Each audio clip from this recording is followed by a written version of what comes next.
normally conducted by the National Weather Service between 11 a.m. and noon each Wednesday.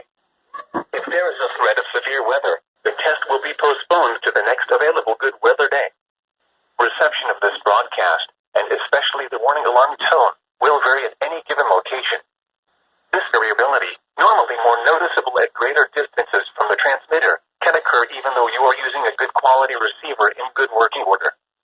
The warning alarm tone will be activated for hazardous watches and warnings for the following counties in Ohio: Brown, Butler, Claremont, Clinton, Hamilton, Highland, and Warren.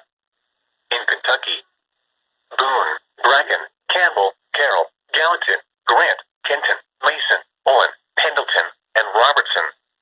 And finally, in Indiana: Dearborn, Fayette, Franklin, Ohio, Ripley, Switzerland, and Union.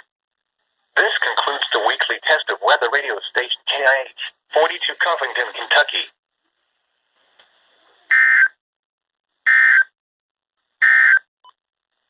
And now, from the Southwest Ohio area.